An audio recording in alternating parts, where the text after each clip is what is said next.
Dois, três. 1, 2, step, twist, step. 1. Capoeira was an art that was created by slaves that were brought over to Brazil. And those people were brought over from various parts of West Africa, various different cultures with many different traditions that they brought with them. And during their times of hardship, they only had small amounts of time together, and they would bring all of the cultural elements that they brought with them. And over time, those all sort of merged together.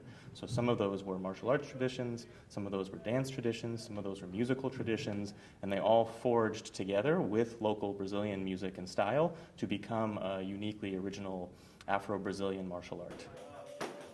Capoeira is for everybody. We have students as young as 10 years old who come into our class. We have teenagers who come into our class. We have adults from their 20s, 30s, 40s. We have folks even into their 50s doing capoeira. There's ways to do capoeira for anybody who is interested. We have musical elements. There are the martial arts elements and the dance elements. We can adjust the movements based on where people are and where they're coming from. And the important thing is that we bring all of those people together. I think the rhythm, the vibes, the drums, it's like I don't know, you feel it. The drums make you move with that rhythm. So be part of that. It's like everyone gets to the same rhythm and then try to go with the music and have the same, I don't know, language there. Body-wise, I see doing stuff like I never managed to do a cartwheel.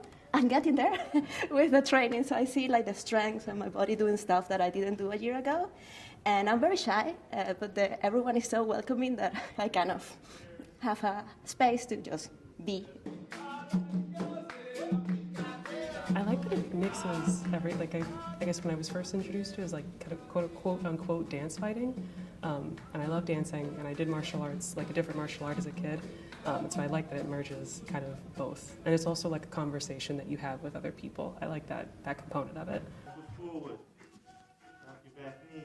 I think most of the time I have been maybe one of like a few women in maybe some of the classes that I've been in, but I think it's given me a lot of confidence more than anything, just because I think this group is really great about kind of just come as you are, try it, and doesn't matter what rank you are. I'm proud of myself at the end of class, really proud of myself, because I usually learn something new.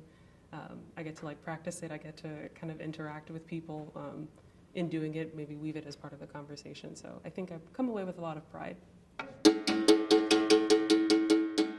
There are so many things that Capoeira taught me, and I think one of them is how to be playful in moments of challenge, and how to use that to give yourself options that maybe you wouldn't have been able to see otherwise. When you're coming from a place of stress, it can be very difficult to see ways out of a situation, but Capoeira is fundamentally a game.